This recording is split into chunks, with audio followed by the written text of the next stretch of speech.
See, originally, these particular drum sounds had a very kind of, in the 80s, these had a very kind of artificial sound to them, compared to something like the Linn drum, which was more realistic in nature.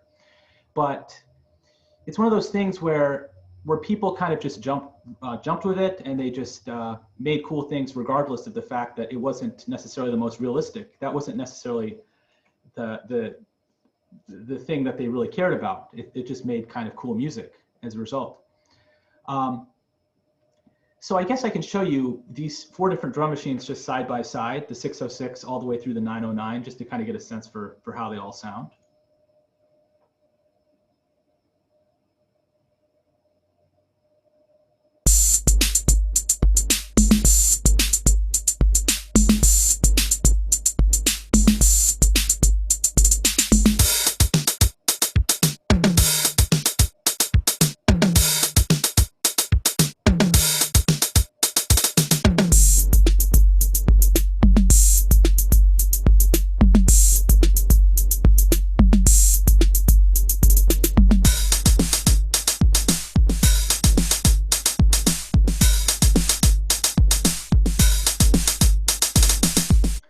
Yeah, they're all very, very characteristic. These original drum machines cost quite a bit of money, actually. But there's a company called Behringer that's kind of creating reproductions of all of these vintage synthesizers for a lot less money. So I was actually doing some research of my own. I'm like, this would be kind of fun to have some of these drum machines. But essentially, you have this sort of sequencer of sorts, and you can kind of, what you see over here on these different columns is basically like the controls for each of the particular drums. So this is like the bass drum, this is the snare drum, these are the toms, this is like the conga, high toms, cymbals, the almighty cowbell. You just have different controls of all these different drums, and you can kind of control the frequencies of the drums, and you can kind of control the timbres of the drums in various ways, and then you can kind of program and sequence them any way you want to, and you can draw upon different patterns. And so a lot of composers, the acid in techno and acid house and all of these Detroit techno, all these different genres, they utilize these particular kinds of drum machines to create a very characteristic sound that you've become used to. Even though it didn't sound real, it still sounded very compelling, and people kind of tailored their music in accordance to that. And these particular drum machines came all over the place. I mean, like, there were certain drum machines, like the Linn drum was like $5,000 when it came out, which, didn't sound that much more realistic, but it sounded more realistic. Whereas this particular drum machine, the 808, costs like $1,200. So if you're on a budget, I mean, that's still a lot of money, especially in the 80s, but people were like, okay, this is like kind of the budget drum machine that I'm going to get. And they did. And so a lot of hip hop artists use the 808 to create beats, and it's not really limited to that as well. So you can kind of hear the sort of Charanjit Singh. This is kind of a treatment of Indian music combined with electronic kind of techno kind of music. I'm going to play it. I'm going to jump ahead to when the beat comes in so you can hear the 808.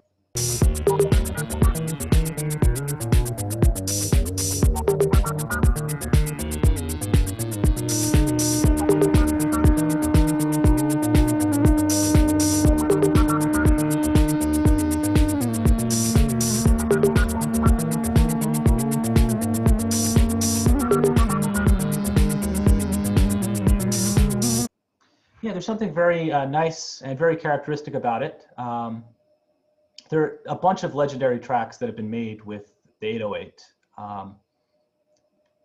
Ranging from, I mean, Marvin Gaye, Sexual Healing was using the 808. I mean, the entire gamut. Like the Beastie Boys used them, Outkast used them. It really isn't limited to kind of certain electronic music genres. It's sort of used in the entire gamut of popular music. So, you know, the 909 is another really classic drum machine. It came as kind of the successor of the 808. The 808 is totally analog in nature, but the 909 actually has some digital circuitry as well. I played you the 4 drum machines at the very outset to kind of give you a sense for how they all sounded. The 707 was the budget 909. It was released at the same time as the 909. And the 606 was the first drum machine of them all. And yeah, it's now you can buy one of these, a reproduction clone of this drum machine for about 150 bucks. Whereas, you know, to buy an original, it would cost hundreds, bordering on thousands of dollars to get an original. But what's cool about the reproductions for these drum machines is that they actually have kind of brought them into the digital age, or to the modern age, I should say, by allowing more controls that are convenient for kind of the modern day production landscape, like certain MIDI things and certain interactions with modular synthesizers are made more easy to achieve.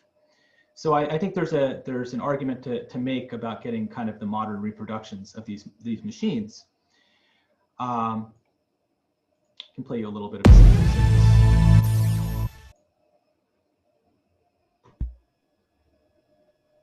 This is kind of how you would program one of these things. So you kind of, right here, this is the snare. The snare is occurring wherever the pads are lit. Those are the hi-hats, closed hi-hats.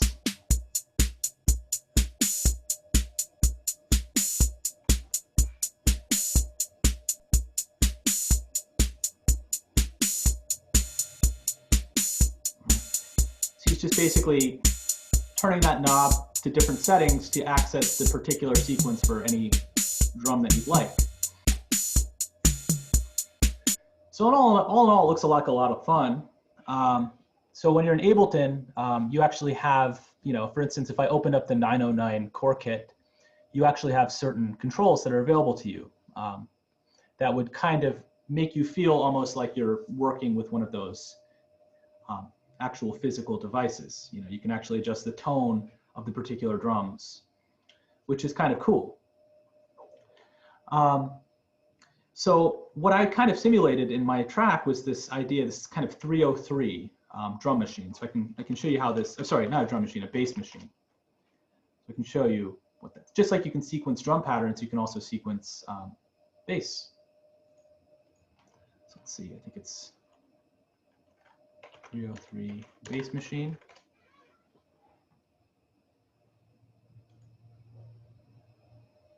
Hi and welcome to Dr. Mix. Today I'm going to let me show you another video actually. There's a cool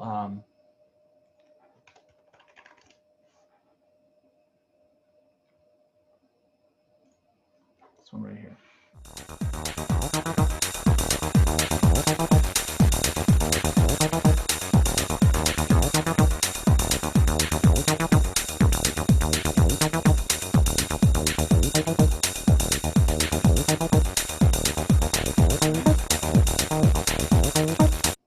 So you're basically sequencing bass notes, and you can get a variety of different, you can accommodate a variety of different genres.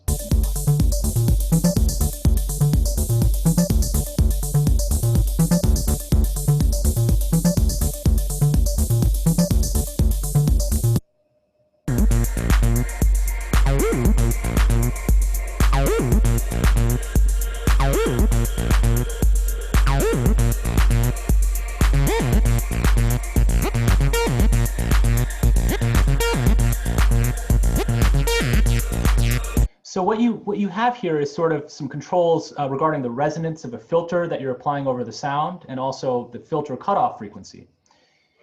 So what I did was when I was designing this particular bass sound, I actually didn't, I used another software called Omnisphere.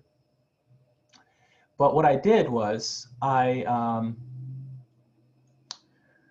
basically exposed a cutoff control and I exposed a resonance control. So basically I can play this and you can kind of hear what it sounds like when I adjust the cutoff.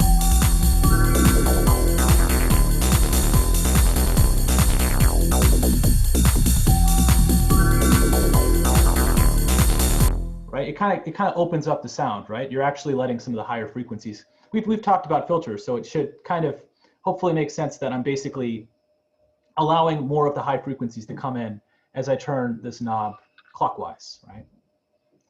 Whereas if I turn the resonance knob, I'm basically making the, I guess I can show you on an EQ. So let me go to an EQ really quickly. They organize the browsers slightly differently in Ableton 9, but it's more or less the same. Right? So essentially, if I have a particular frequency, when I adjust the cutoff, I'm basically doing something like this. Or actually, I shouldn't say that. What I'm actually doing is this. I'm actually doing a high cut filter or a low pass filter. So I'm actually, as I'm adjusting that cutoff, I'm actually allowing some of those high frequencies to come in.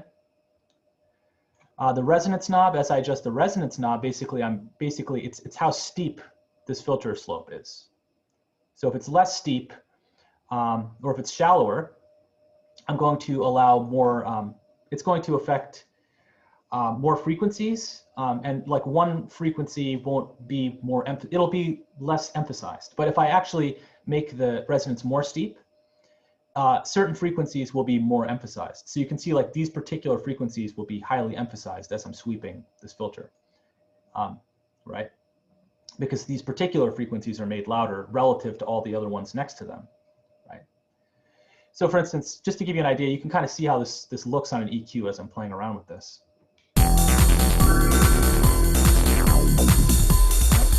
Cut off, lowered,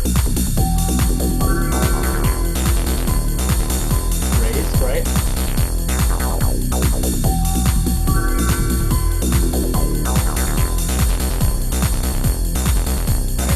Resonance.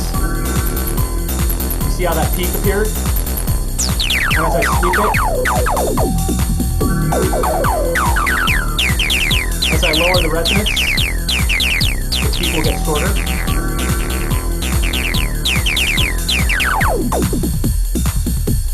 Right? So, you know, this is kind of my Ableton way of kind of creating an acid house kind of bass machine, acid bass machine, basically. And another thing I think that's worth mentioning, and we could talk about how to actually make something kind of like this in operator, or I mean, sorry, analog or wavetable, any of those kind of synthesizers. But another thing that's worth mentioning is if you have a MIDI controller, I have a MIDI controller on my desk. Basically, if I have a controller with knobs on it or sliders, I can map this particular control so that I can play it. So what I'm actually doing as I'm talking to you is I'm not actually using my mouse. I'm using my left hand to turn this, and right now I'm using my right hand to turn this knob. So in order to do that, I think it's worth explaining how to do that. Basically, you click the MIDI map mode. And once you click this MIDI map mode, what you can do is notice how a bunch of different parameters turn blue all throughout the software. And what you can do is actually click any parameter. So I'm going to click this parameter right here, this interval parameter. And I'm going to turn a knob.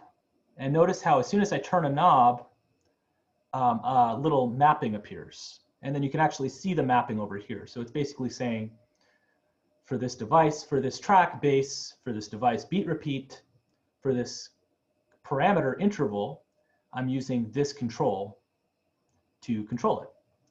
So now if I leave MIDI map mode, you can see how this interval control is now being controlled by that as well. Now this knob is actually controlling both interval and this resonance, right? Which is probably not what I want for this case, but essentially this makes it feel more alive, right? I can actually record these movements in real time instead of drawing in automation. I could actually, so let's say I want to actually record this real time. So let me just go back. I delete these mappings.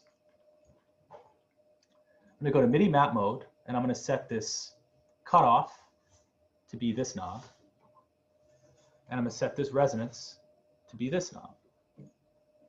Right? So now as I turn this knob, I can adjust the cutoff frequency. And as I turn this knob, I can adjust the resonance of the filter. And what I'm going to do now is I am going to record this automation.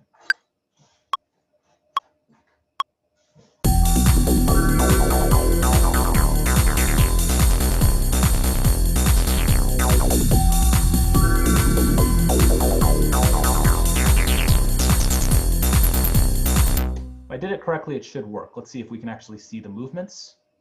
We go to the bass track, and I'm going to check out what automation is available, been made available to you. I'm going to press the A button, and you can actually see immediately that certain of these parameters, you can see that the cutoff, there's a little red dot right there, and there's the resonance, there's a little red dot right here, and you can see that these shapes were indeed captured.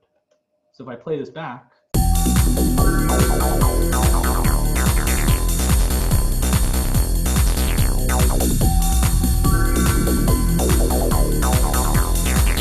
right? Okay. I swear this isn't an advertisement for Windows. I'm using a Mac, but anyway. So yeah, so you can basically, so just to kind of reiterate what I did, I enabled record. I globally enabled the arrangement record button, and I didn't actually enable the record button on the track itself. I didn't arm the track for recording.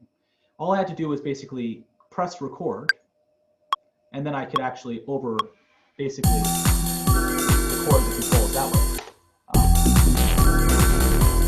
It'll capture, as soon as I'm pressing record, it'll capture what I'm doing. The reason you don't want to enable record here is because if you enable record here, it may or may not actually override the notes that you're playing, depending on what you're doing. I guess you don't have to enable this. So I would, you can leave this disabled. Whatever controls you actually control while this record button is enabled will cause the automation to register on the tracks itself. So anyway, that's a little bit of what we're dealing with. Now, I guess we could, if there, I'll stop for questions really quickly, and then I do want to talk about compression again.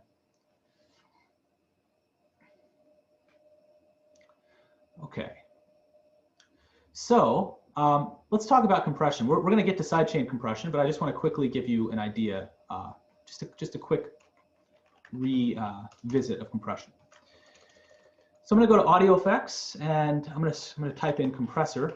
In Ableton 9, it actually takes the devices and puts them into folders, but on Ableton 10, I'm sorry, Ableton 11 it does that, but Ableton 10 it'll just appear without being in specific folders. So I'm going to drag this compressor, and I'm going to put it on this Microsoft section right here. I'm just going to listen to this, and essentially what a compressor, to give you an idea of what a compressor will do, let me actually pull up an email to show you a visual, right? If you have like a particular signal like this, like a waveform like this, a compressor will start to smash this waveform so that it's softer at certain points, right? I mean, that's one. Let me actually back up. Let me go to the relevant section on the OneNote.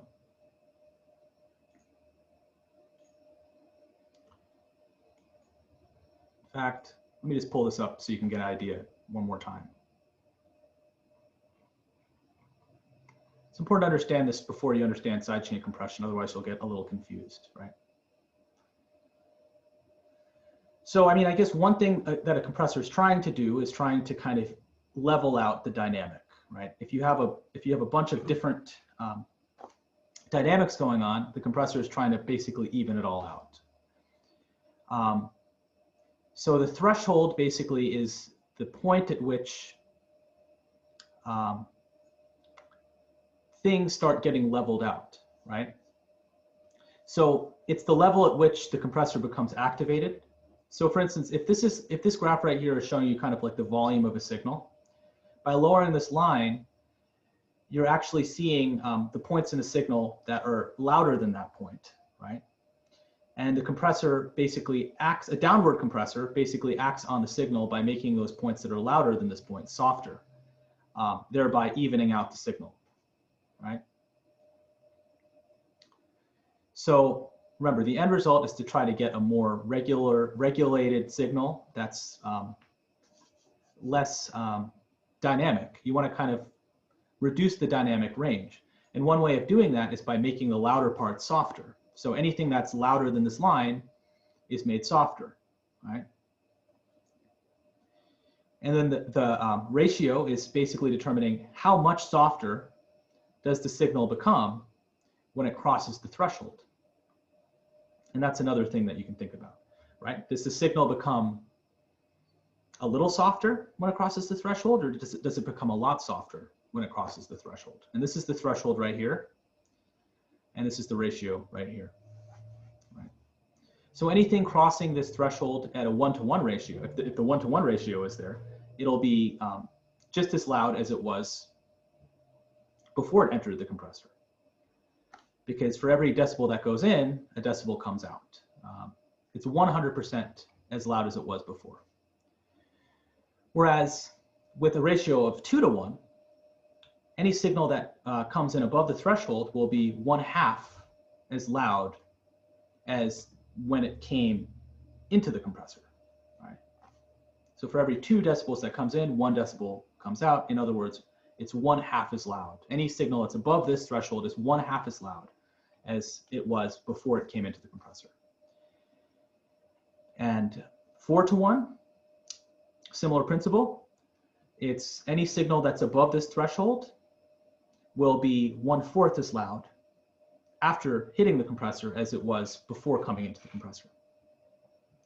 And if you have infinity to 1, the signal will be basically, it'll be totally, how can I explain this as a ratio? Okay. It'll basically be completely, it won't ever get louder than this threshold, right?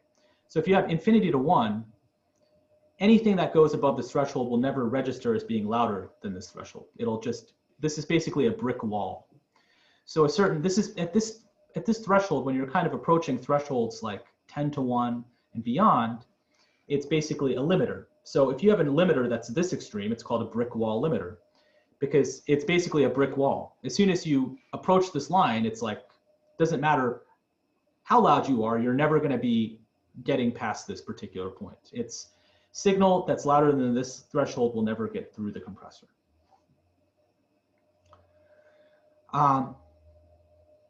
And the idea is, by regulating these particular waveforms, by compressing them, you can actually make them louder after the fact. Right? Because look at this signal right here. You can't really make it much louder, right? You can only make it this much louder. But now that you've made it more regulated, you can actually make the signal this much louder. You can make the signal way louder, right? Because look at this peak. If I've raised the volume of this particular transient, I can't, the most I could raise the volume for this transient is like this amount before it clips and exceeds the level, right? And it'll distort. But if I actually compress this signal and make it more even, now I can actually take this signal and raise the volume this much, right? So even though we're lowering the volume of a signal by compressing it, we're making it more even, thereby allowing us to make it louder after the fact, right? Because if you have a more regulated signal, it's easier to work with, and you can actually raise the volume without fear of anything being too loud when you increase the volume. Everything will be more even. So that's the basic idea behind compression. So essentially, remember, we're talking about that threshold, right? That is represented by this little control right here on the compressor. So if we actually lower this value, anything that is above this value, any level that's above this particular arrow, will be reduced in volume, which is why when you're looking at this little gain reduction pane right here, this is showing you that this particular signal has been reduced in volume by this much, which kind of makes sense, right? Because you're looking at this, the signal didn't get much higher than this arrow, right? It got just a little bit above this arrow. And as a result, you're kind of seeing the signal reduce just ever so much, right?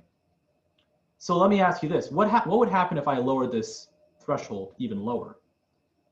Would you see an increase in gain reduction or a decrease in gain reduction?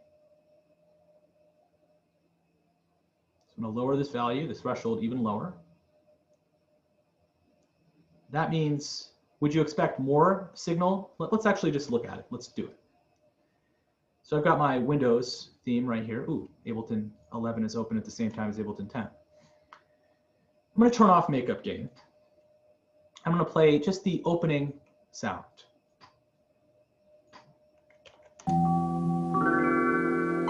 Right? So right now, nothing is being compressed, right? Because no signal is crossing this threshold. But if I lower this threshold, notice how we're starting to lose some volume, right? Because anything that's above this line is going to be compressed by 50%. Anything above this line will be 50% softer than what it was before it came in. So what will happen if I keep lowering this threshold? Well, more and more signal will be compressed. So you're going to see more and more gain reduction, right? Whereas if I put this threshold all the way up here, you're not going to see any gain reduction, right? Because nothing is crossing this line. So on the homework assignment, I made a point of making sure that your compressor is actually doing something, right? So when you take a screenshot of like when your compressor, like your threshold is like,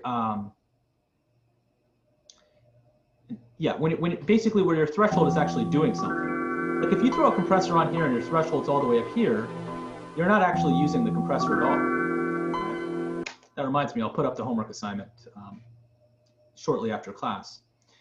But essentially, you want to make sure that the threshold's actually at a threshold that you're actually causing the signal to become more regulated. Now you actually see the gain reduction. So this was a common problem that a lot of students had when I've taught this class in previous iterations. They just threw a compressor on here and they tricked themselves into thinking something was happening, but nothing was actually happening. So that's an important consideration.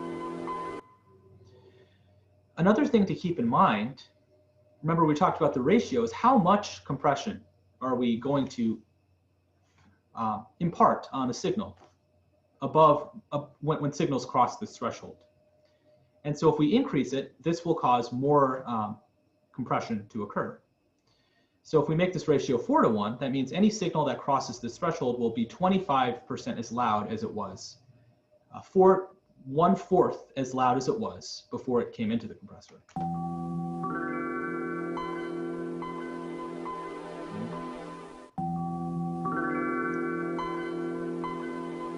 Right, so, 2 to 4 is kind of like a threshold, a ratio, I should say, that is kind of a reasonable ratio for compression, for moderate compression. And as you increase this, you're starting to get into the range of limiting, where basically nothing's going to cross that line. And it's going to almost, it might sound a little artificial to do that. But remember, a compressor will make things softer. So there's a little handy button called makeup gain, which will actually allow us to increase the volume by a fixed amount to kind of compensate for the loss of volume that was imparted by the compressor. So let's actually see what a compressor looks like in action. I'm going to create a new track, and this will kind of touch upon this idea of resampling, if you remember resampling. The idea behind resampling, it's outlined on the OneNote. It's basically under recording, and I think it's at the very, very bottom. In fact, if you ever do get lost on the OneNote, you can just search for something. So I can search for resampling, and I found the relevant page. And essentially what I was able to do is, oh, you know what? I'm finding different, whoops. Okay. But what I'm essentially able to do is choose a different track. Basically, I'm using a track to be my input source, my recording input source. So in other words, I'm going to, if I want to record the drums as an audio file, I can actually create a track called like recording and have my audio be, the audio input be the drums, right? Instead of being the external input, I could have it be drums. In my case, I have an audio right here, and I'm gonna create this audio track. I'm gonna rename it recording, right? And for my input, right, instead of being external input, right, I'm not gonna derive my audio from the outside world, externally from my computer. I'm gonna draw it internally, and I'm gonna let the audio come from Microsoft.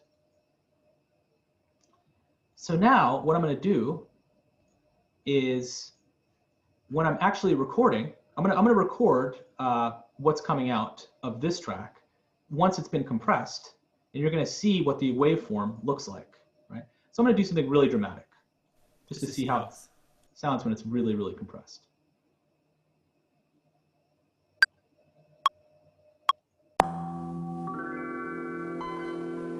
Oh, you know what? I didn't turn on. Give me a second.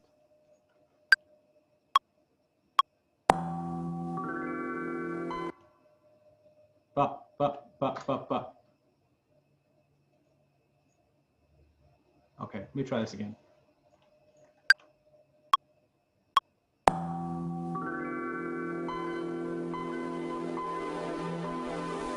Okay, now what I'm gonna do is I'm gonna take this waveform.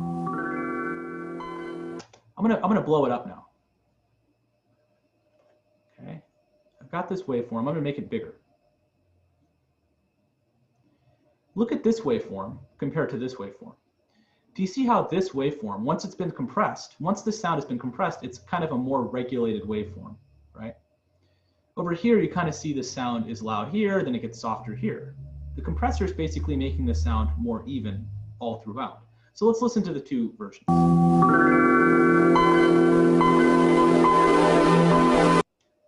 Never really gets soft. Now let's listen to this version.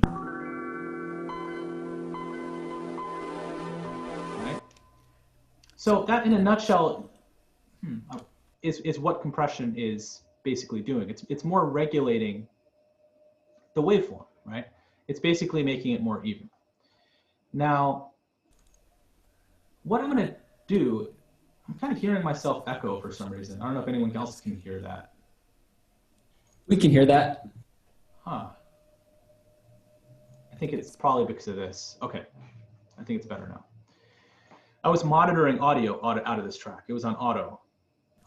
If I'm on in, you're going to hear it as well. So I'm going to turn off the monitoring. Basically, the monitoring allows me to hear. If I have the monitoring set to in, I can actually hear myself while I'm recording. So right now I'm hearing myself, but there's a delay. There's a little bit of an echo. Right? Turn it off so I don't have to hear myself while recording. Okay, so I think hopefully you guys understand compression, at least to some degree. Let's talk about sidechain compression one more time. So the idea behind sidechain compression, in fact, let me pull up my OneNote on this.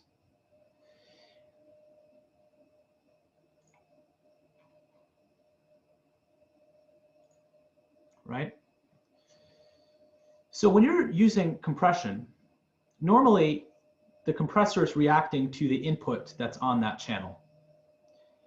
But when you're using sidechain compression, the compressor is actually reacting to a sidechain input. So for example, the compressor might be reacting to the kick, but the bass is getting compressed, right? Which is kind of an interesting phenomenon. So in other words, that's a classic thing that people do. For instance, like the bass might duck out in volume whenever the kick drum plays, right? So basically the compressor is basically compressing the bass, but it's reacting to the kick. So to kind of give you an idea, right here in the threshold section, let me actually, if you open up sidechain mode by clicking this little button right here, what you can do is you can actually choose the sidechain input. So this little value right here that's boxed in blue, that is actually the track that you're receiving sidechain input. That's the sidechain input, the track itself.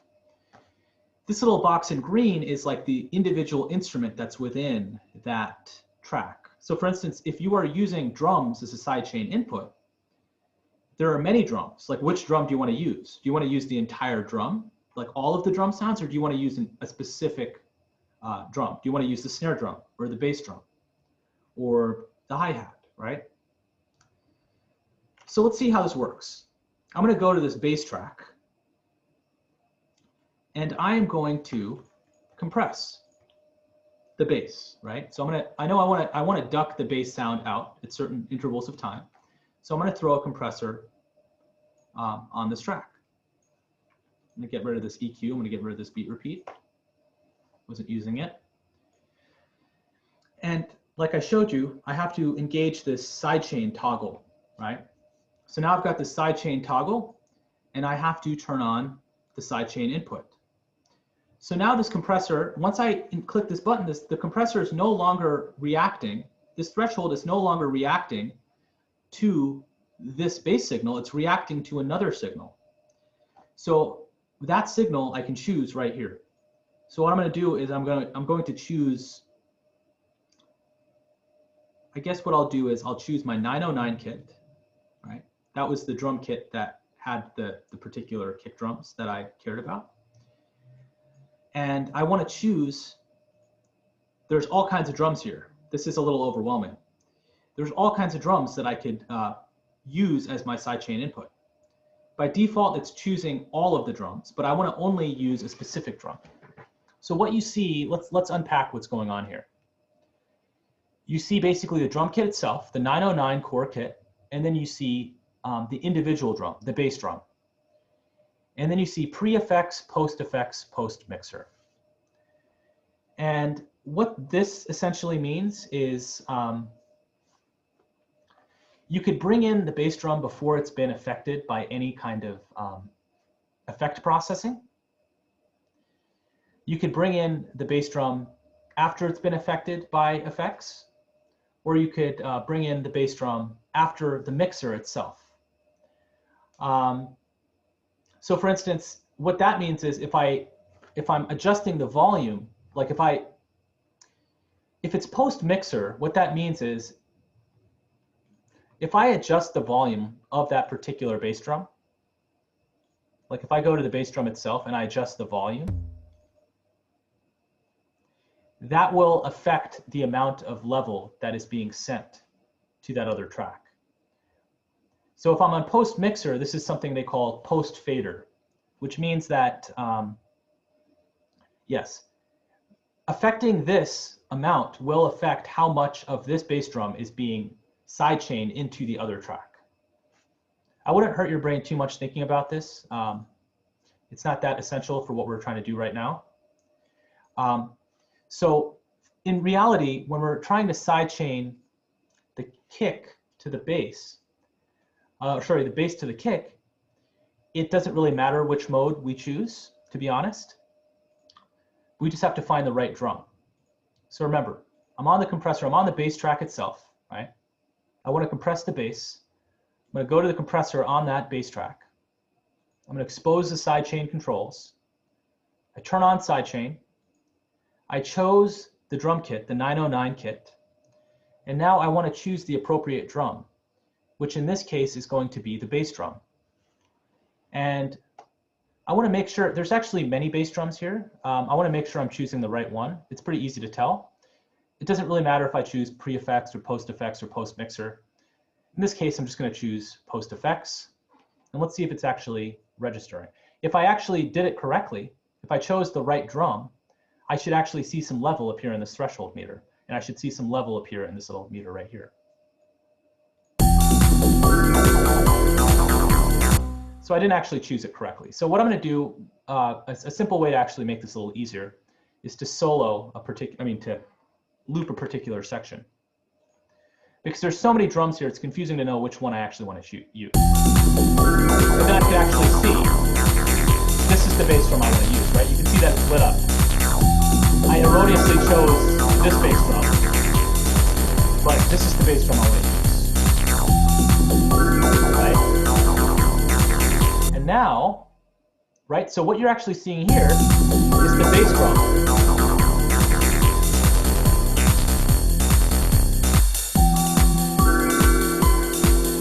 You're seeing the kick drum right here. So this is what the compressor is reacting to. It's reacting to this side-chained input, this kick drum. And what you're going to see the level of the kick drum right here, right? So if I lower this volume, this threshold,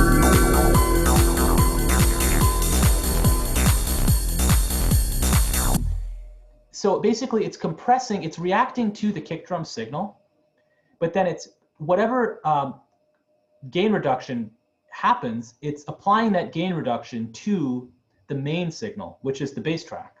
So it's basically reacting to the kick drum, which is on another track, which is right here, and it's applying the compression that it reacted to it's applying that gain reduction to this bass track. That's why you're not hearing the bass, right? If I lower this threshold all the way down, you're not going to hear the bass.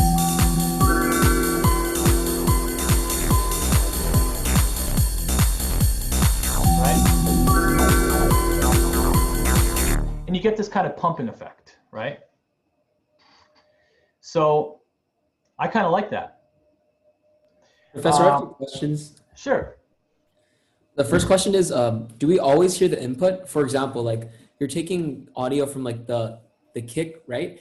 But are there ever people that just like that choose to use something like that sidechain but doesn't have any volume so that they can just have the sidechain without the extra kind of audio from the kick? I don't think I completely understand. Can you say it again? Yeah. So what I'm asking is like, what if you just want to have compression on like beats 2 and 4 and you don't want to have a kick in there? How is it practical to program compression like automated for the 2 and 4s instead of having a sidechain that will compress? That's a great question. If I understand what you're asking, you want the compressor to react to a certain drum pattern, but it doesn't really exist in the. Okay, that is something I actually do. Let me get back to you on that. That's a really cool technique. That's one of my secret sauce techniques. I really like that technique. I did it on another track I showed you last time, actually. So for example, let me show you what I mean. Let me just get back to this bass track really quickly. See the compression that's occurring, right? It's reacting to these particular kick hits, right? Now, what if we wanted to react to something in a certain rhythmic way, and you didn't want those drum hits to actually occur at all? You didn't want those kick hits to actually sound in the arrangement, but you still wanted the compressor to react to them. It might seem like an impossible ask, but it's actually possible to do. I'll show you what I mean. So remember how I said this like post mixer and pre-effects and post mixer doesn't really matter for your purposes? Well, it will matter for this purpose. So this is for those who want to take it to for those who are ready to learn this but don't feel obligated to program this. I'm just going to explain it anyway. So what I'm going to do is I'm going to go to this particular kick track right here, right? And what I have is basically all these kind of drums. This 909 drum machine, I have all these particular tracks, right? All these particular instruments. I'm going to duplicate a bass drum. I'm going to option drag, and it's going to override the low tom, right? Maybe I want to do that, maybe I don't. In fact, let me actually undo that because I might forget to not do that later. In fact, let me just make it, this is a thing I highly recommend. Just save your sets as new copies of things so that that way you don't ever lose what you've done before. This is a mistake. This is something I've had to learn the hard way. It's always good to save new versions of your track. So I'm going to call it version 2, right? So now I don't have to worry about basically replacing a certain drum, right? So I've got this bass drum right here, and I'm going to call it, I'm going to rename it and call it like sidechain or whatnot, okay? And what I'm going to do is I'm going to click this. I'm going to go to the pattern itself. I'm going to go to clip view, and I've got this little thing called sidechain. This drum should be called sidechain, if I did it correctly. I'm trying to find it. There it is. So I can create like any pattern I want, right? I can do stuff like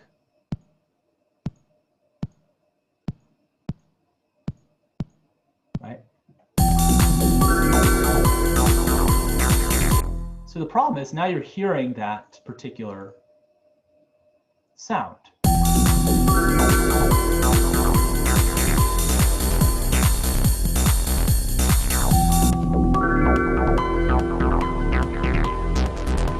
So you're going to hear that bass drum. It's kind of soft, but it's basically, this is how it sounds like.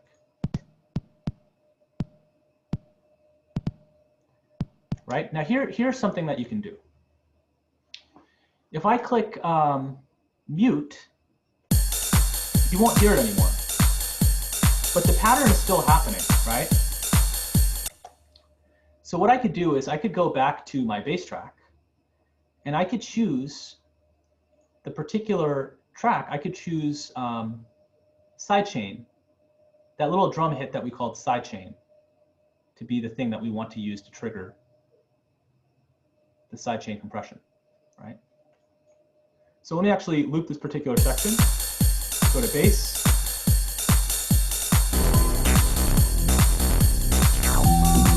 Where do I see sidechain?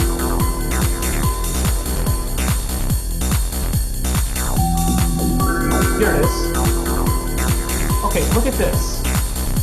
Notice how the sidechain for pre-effects, you see some signal, right? Notice for post-effects, you see some signal. But notice for post-mixer, you see no signal at all, right? Because we've muted it. We can't actually hear it. We actually turn the volume down. For that. That's what I'm talking about with the post-fader. We're not going to get any signal based on, if we're trying to react to the signal post-fader or post-mixer, it's not going to react to anything at all. It's going to be quiet. But if we react to the signal before it was muted, we can actually use it. So let's actually click.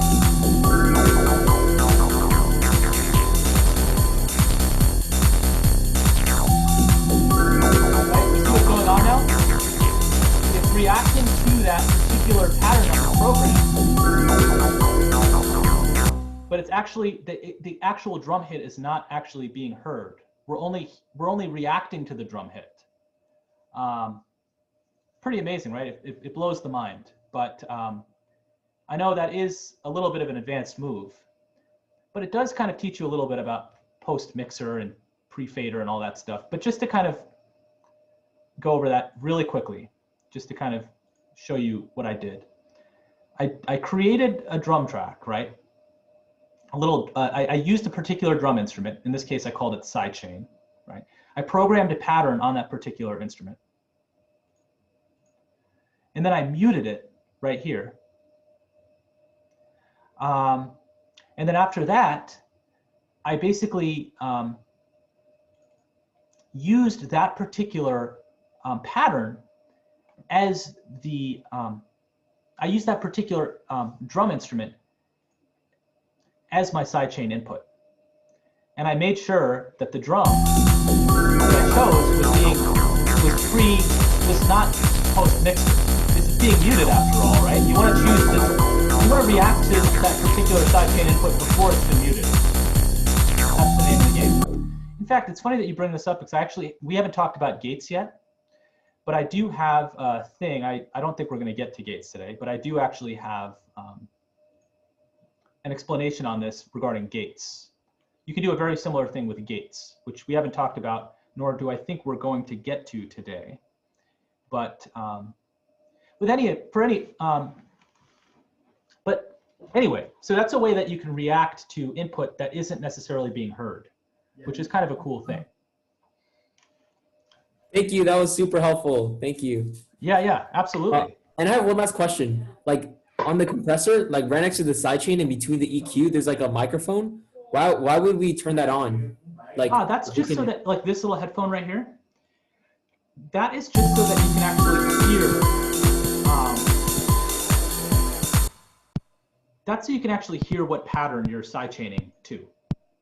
Like this is the instrument that you're sidechaining to. If you just want to hear the signal, just the sidechain signal, you can hear it. Just to give you an idea for what you're actually sidechaining to. Oh, just to make sure your rhythm's right.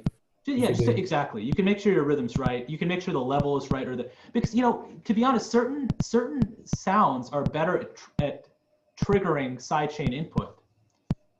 As a sidechain, certain sounds are better as a sidechain input than other sounds.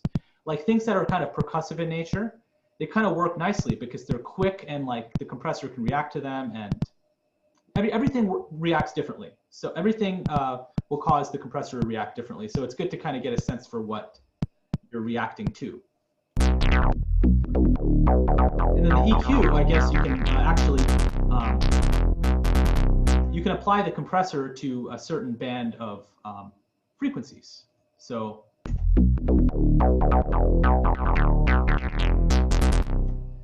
I mean, you can, I should say, you can actually compress a certain band of frequencies. So for instance, if you only want the compressor to react to the low frequencies of the kick drum, you can actually do a low pass filter.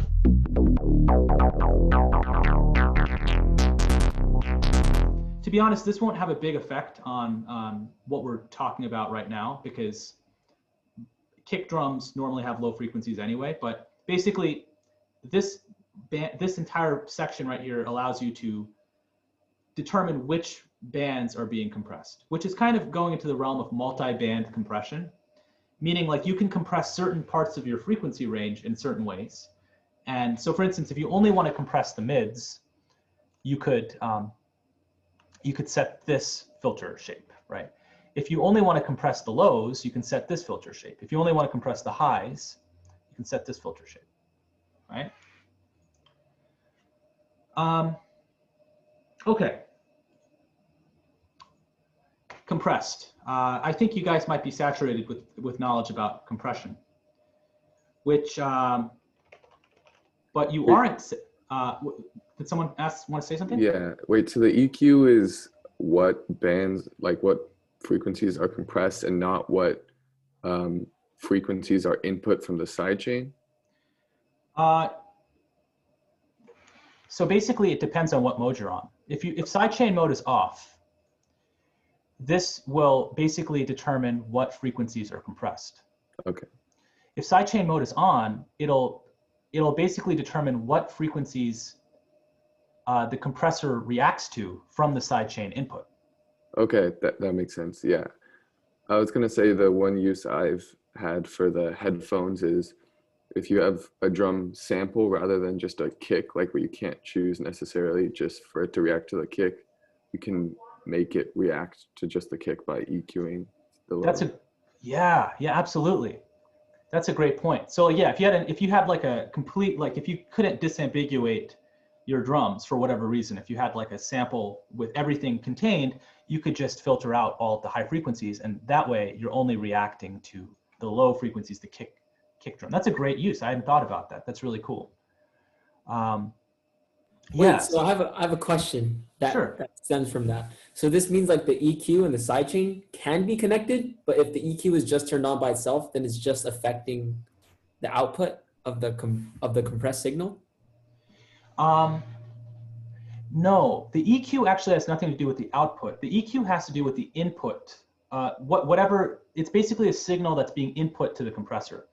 So if you have the EQ mode on without sidechain, it just means that only the middle frequencies will be sent to the compressor to be compressed, right? Oh, got it.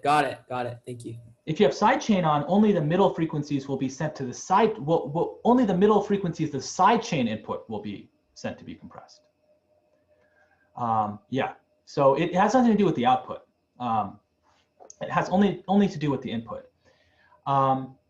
There's another use that I use sidechain input for. In fact, let me just explain to you. You know, there's a little. I was gonna make a joke and talk about how you're all saturated with compression, and I was gonna show you the saturator, but just pretend you didn't hear the joke, and I'll use it again later. I want to explain to you a little bit more of how I use this technique. So for instance, right now I'm only ducking out the bass. Let me actually go back to the previous kick drum, right? Because I actually want it to react to that particular kick.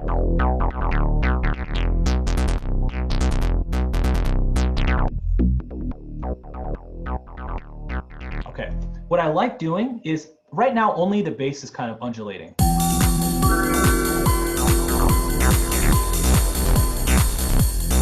Let me copy this compressor with sidechain and all over to my Microsoft track. And now,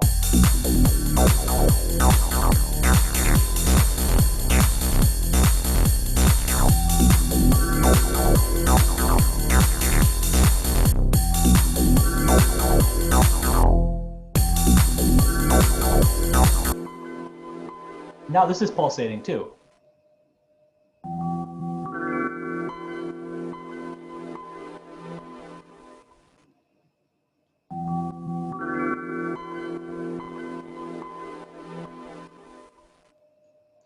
I kind of want to release the compressor pretty quickly, right? Because I want it to kind of just come in and come out. So I have a slower release time. I mean, sorry, a faster release time, which is a lower release time. I have a faster release time so that the compressor can kind of release right away. Whereas if I have a longer release time, you see how the compressor stays compressed. Right? So now I'm kind of applying this pulsation both to the kick drum and to, oh, you know, let me actually, right? So now if I turn it on,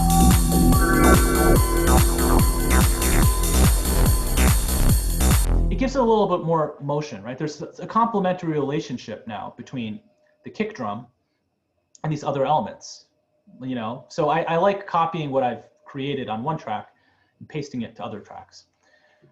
Another really good use for sidechain compression is when I have a bunch, this is like one of my favorite techniques. If I have a vocal, for instance, ooh, that's not a vocal. If I had a vocal, for instance, what I could do is one of the problems that people have when they have vocals in a mix is that the vocals tend to compete frequency-wise with the other elements in the mix. Like this frequencies that are characteristic of your voice tend to kind of mask or get masked by the frequencies of the other instruments, and your voice basically gets drowned out. So one of the goals of EQ is to kind of carve out space for the individual instruments so that they each have their own kind of space to occupy. I know we haven't talked about EQ yet, but well, we have, but we haven't talked about mixing in that context. But basically, equalization, you apply certain equalization patterns, filter patterns to, sorry, one sec. Dad, what's up? I have took the water to the house, so you won't have any water for some time. All right, thanks. So yeah, so basically you could apply a certain pattern so to make space for certain instruments in the mix. But what you could do with sidechain compression is you could actually compress all of the other sounds whenever the voice is singing. And you don't have to do it for the entire bandwidth of the instruments. You could just compress like the mids of the other instruments, because the voice occupies the middle range. It kind of occupies this range of the frequency spectrum. So for instance, let me actually demonstrate this. I don't have vocals, but I can kind of show you. I'm gonna select all of these tracks, and I'm gonna select them all, and I'm gonna press Command G to group them. And I'm going to call this minus vocals. And what I'm going to do is I'm going to take a compressor, which I already have here. I'm just going to copy and paste it for simplicity and tweak it a little bit. No, I'm doing it wrong. You know, I'm doing it right. Then what I'm going to do is I'm going to create a track called vocals, right? And basically what I'm going to do is on this minus vocals track, I'm going to take as my sidechain input, I am going to choose my vocals track. which means that this compressor is reacting to my voice, and it will compress everything else whenever my voice is singing. And I'm also going to set the EQ so that it's only going to compress, it's only going to react to the middle frequencies of the of everything else.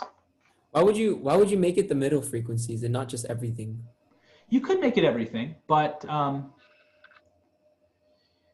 you know, there's nothing wrong with making it everything. But you know, I think that the range in which the reason you would want to make it middle frequencies and not everything is because you might have some low frequency hum or something that's not that important to your voice. It might just be an extraneous part of your signal, and you might not want your side chain.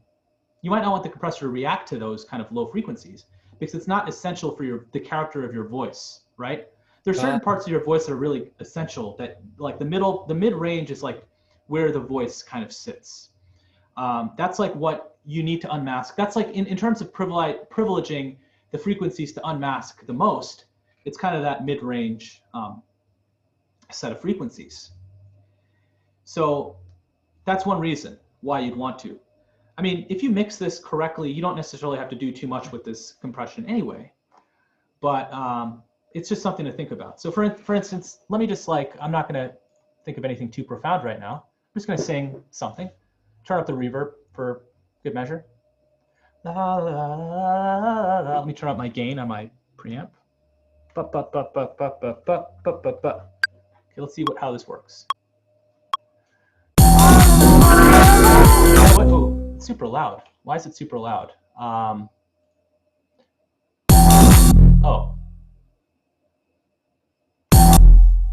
Oh, I turn up the output a lot. Okay. All right, problem solved. La, la, la, la, la, la. You know what? Let me do something a little more percussive. Da da da da da da. How about that? Da da da da da da. Da da da da da da da da. All right. So now I got these vocals.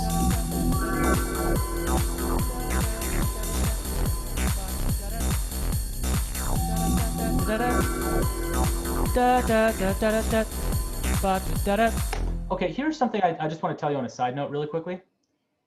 There's a reason why it's not necessarily good to have input monitoring on. If you have input monitoring on, it actually records the latency of you singing. So like when I was singing this, it felt in time, but because it recorded the latency, it printed everything a little bit late. So it's often good to have monitoring off for that reason when you're tracking. While you're recording, as nice as it would be to actually listen to yourself while you're playing, unless you have an external interface where you can monitor through that external interface, you kind of can't. It's unfortunate, but Ableton doesn't compensate correctly, doesn't compensate the timing of what you sang correctly. So for instance, I sang this da da da da da da da. This da should have been right here. So I'll try that again with monitoring off. Da da da da da da. Well, you know what? Let me actually sing that correctly though.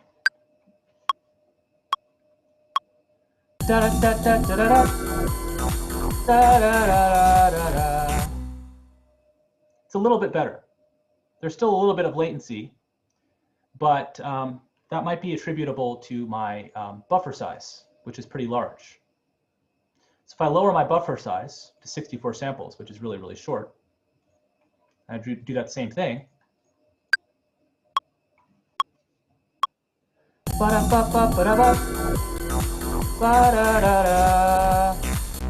I look at that, It's getting closer and closer. There's basically no latency at all, right? So let me do that same thing, but with monitoring on, and let's see if there's actually a difference. In fact, I can just do it both at the same time. One of them with in, one of them with off.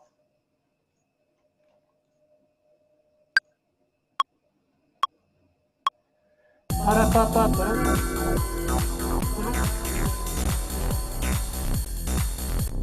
let's take a And look at that. This is maddening that Ableton doesn't fix this for you. But notice how the track where I used input monitoring, notice on the track where I used input. Cool. We can't really hear you. I think you need to turn off the end for us to be able to hear. Oh, you can't hear me? Really? I think he meant like the vocals, the second track. Just turn it from input to off now. Yeah, turn off. No, I actually didn't want to play it anyway right now, but I'll play it in a second. You want to hear the vocals? Are you right? super quiet? Because it's going through the input, I believe. It's going. Oh, okay. Can you hear me at all now or no? Yeah, it's better. Okay. Oh, you could hear double of me. Or I'm confused. But anyway. Like when you had the input on and it was blue, we could only hear the echo part, which was super quiet. Interesting. I wonder Now why. we can hear the full volume. Maybe there's some phase cancellation or something. Because normally you'd be able to hear the echo and me. But anyway, I'm glad you told me because I want you guys to be able to hear. But notice I recorded this track in two different ways. One of them with input monitoring off and one of them with input monitoring in. And notice how when I used input monitoring in, notice how like it actually recorded it later than this one. This is really annoying that Ableton does this. This is something that I learned kind of late. I think there's a way to mess around with this using this driver error compensation, but I haven't been successful in being able to do so. And depending on who you ask, most people don't even bother. They just keep monitoring off when they're recording. And they have to monitor elsewhere, which is kind of a bummer, but you can see that there is a delay between using, just by switching this mode. So something to keep in mind. But anyway, I recorded this vocal, and now let's actually see if we can, let's actually see if the sidechain input is reacting the way we want it to be. So I'm gonna go to minus vocal, right? This is everything minus the vocals. I'm gonna go to the track, and I'm just gonna headphone it.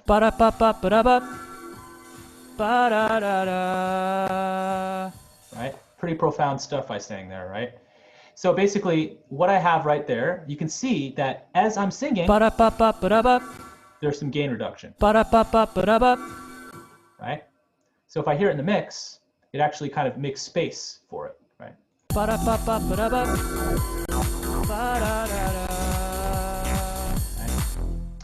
Sorry, I couldn't have thought of something more profound, but you get the idea, right? I'm basically creating space for my vocals by sidechaining everything else against my vocals. It's a technique I use all the time. You want to kind of not go too crazy on it, because if you do it if it's too dramatic, it sounds unnatural. It sounds like you're a radio DJ and you're like, every time you talk, everything else is ducking out. That's too much, right? So you want to like play with it.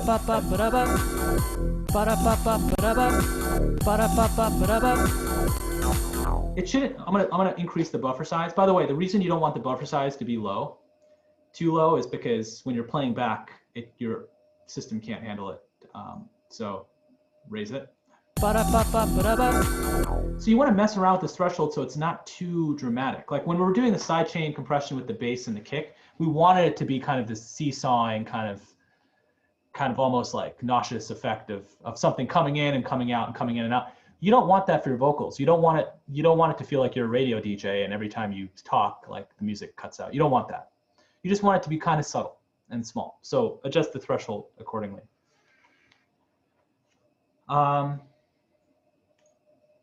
Anyway, let's see. Nakul? Yeah. Could you remind us how you collapsed all the minus vocals like that? Sure, absolutely. So one thing I did, I guess going back, if I want to create a group, I can select all of the tracks that I want in the group. I highlight them, and then I press Command G. And then what I can do is I can click this little button right here to collapse and uncollapse the group. And then if I want to ungroup, I can press Command Shift G. Incidentally, you could also just select the tracks, right click, and click Group Tracks. And then you can right click here and click Ungroup Tracks. It's a nice way to stay organized. It's one way to stay organized. Not cool. So when you grouped all those and did the compression on it, it was affecting, or like the gain reduction was on all frequencies of that grouping. Is there any way to keep like the low and high frequencies intact, just make the gain reduction affect the middle frequencies? Exactly. You know, that was the goal of that. So let me show you. So for instance, I think that's the way I think that's actually how we had it. So if we have the EQ on and we're getting the audio from the voice for this case, right now this filter type means it's only reacting, the compressor is only reacting to the mid frequencies of the sound, which means the low. That's of the vocal track, right? Um, Or is that showing that the gain reduction is only limited to those middle frequencies? So like, is that the output of the compressor? no, I think that's the input of the compressor. Right, it is, yeah. So in other words, yeah, it's only getting affected by the mid frequency of the voice, which means that the low frequencies won't be affected as far as I am aware. We could experiment with this and see. So why don't we do this again? Whoa, sorry. I'm kind of talking about the inverse of that. So like leaving the low and high of the group intact, but just having the compression affect the middle frequencies. Just because like it made the whole thing really quiet when the vocals came in, and so I'm wondering if you could have the bass and like still make room for it, but leave the other frequencies intact. I don't know. That may be getting too. No. I mean that was the goal. Like you want to keep the bass, the low frequencies and the high frequencies, right? Right. I think that's what this is doing, because this is only keeping the low frequencies and high frequencies. I think that's what it's doing. Oh, I thought that was for the input. No, yeah, I thought that was for the input as well. That's what we were talking about earlier. Right, but I mean, I think because it's reacting to the input for those frequencies, I think it's only going to. Oh, I think I see. I think I might know what you mean. Like you want, like the entire signal itself is getting compressed, not just the. Right. Yeah. So I think in that particular case, you might not be able to swing it for this particular compressor. You might have to go into multi-band compression. But then you could just like get another EQ afterwards and then raise the lower frequencies if you want that, right? You could do that. Right. You could do that. Yeah, that's something you could definitely do. It's a little bit of a roundabout way. Yeah, I'll have to think about that, right? Because even though this is only referring to the input frequencies, right? That's a good point. The output, the actual, these frequencies will still be compressed for all of their bandwidth. So I mean, just to kind of give you a little teaser into, there's another compressor called,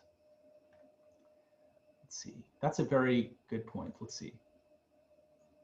There's this plugin called Multiband Dynamics.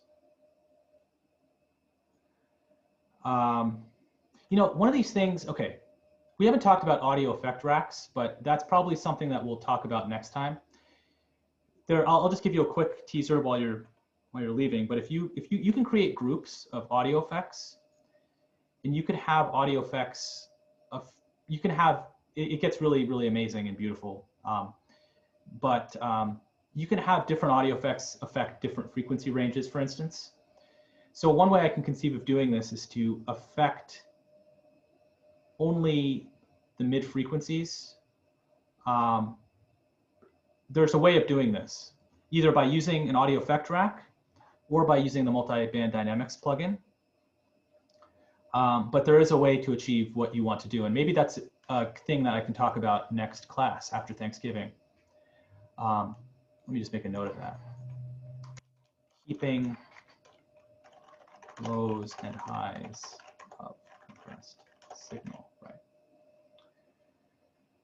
right? Yeah, and I suppose the multiband dynamics could just do what you want to, because the multiband dynamics, basically you can apply compression on a band by band basis for the lows, mids, and highs, and you could basically adjust the output of the highs, the output of the lows. It's basically like an EQ, or you can basically adjust how much compression is happening for the lows, how much compression is happening for the mids, etc. But yeah, anyway, there's a lot of stuff to still talk about. We're kind of winding down. We've got 2 more weeks left, so it's going to be sort of a hodgepodge of different topics. Your final project, I still have to figure out exactly what that is, but it'll be just another homework assignment. It won't be anything surprising. I will allow the possibility of extending something you've already done. So I think I will have it be along the lines of having like a 2-minute track where you kind of expand something you've already done. That's what it's looking like it's going to be.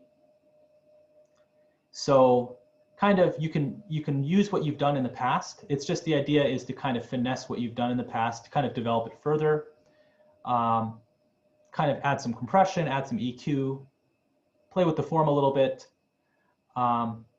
You could see how much leverage I can get with just one simple idea, just by moving some filter cutoffs around, right? There's a lot of compelling stuff you can do. The idea of less is more. It's a really powerful idea. So you don't have to do a whole lot to kind of extend your track to be 2 minutes in length. But that will be the final project, and I still have to set some additional criteria, but just kind of work on an existing track that you like. And do some more stuff to it. Like I will have you actually talk about what you've added to it. Like for instance, if you already have a 2-minute track, you can't just submit your old 2-minute track and be like, I did it. You have to like talk about what you've done to kind of enhance your 2-minute track that you've already written to kind of bring it to that new threshold. But anyway, yeah, these next 2 weeks will be fun. We'll talk about all kinds of interesting things.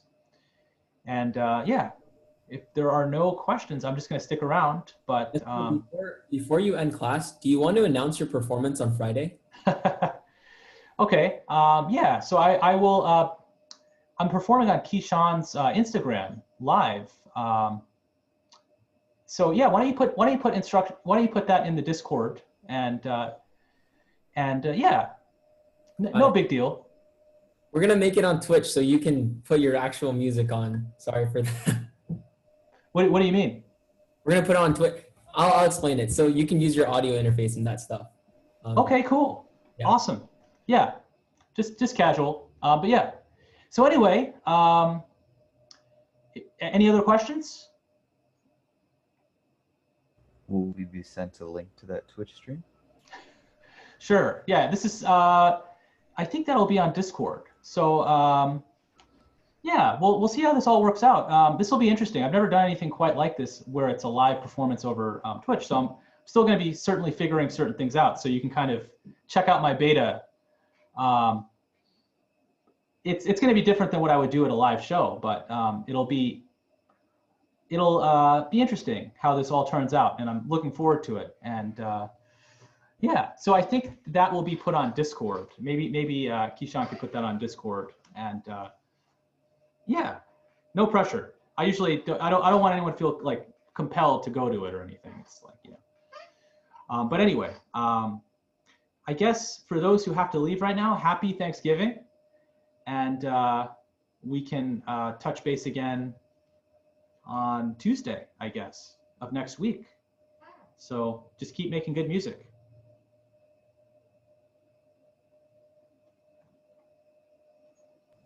Sounds good. Thanks, Professor. Of course.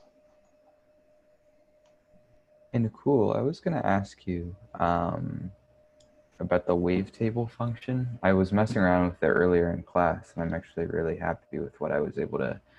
Does it count as synthesis? I feel like Oh yeah. For sure. Oh yeah, absolutely. That's one of the things I wanted to talk about today, but we didn't get around to it. But yeah, wavetable is certainly a type of synthesis, and so it's actually probably my favorite synthesizer in Ableton. Mm-hmm. Yeah, it's extensive. I was just messing around with it, trying to make a sound that I like. You know, there's a lot to do. Yeah, it's really robust. So I think you'll have, yeah, people, I think we'll try to talk about it next week. It's definitely worth talking about. All the modulation mapping you can do is really quite amazing. Yeah. I'm still trying to figure out what everything's actually doing. There's so many different things that you can mess with. Yeah, it really, it's endless, honestly, because you can just keep opening up new parameters and mapping them to old parameters. So. Mm-hmm. Yeah. Anyway, I'm excited that we'll be going over that soon. I think it'll be a good skill to learn how to mess with. Sure. Yeah, absolutely. It's similar to like Massive and some of those other synthesizers as well. So it's kind of it's cool. It also visualizes things really nicely. So I really appreciate that aspect of it. That's kind of why I was messing around with it for so long, is that little like line. It almost looks like a topographic map or something. It's cool. Nice. Yeah. Really awesome, man. Yeah. Anyways, that's all. Have a nice thing. Yeah. Have a nice Thanksgiving. I also have one or two things to share, and then I'm gonna be out. I'm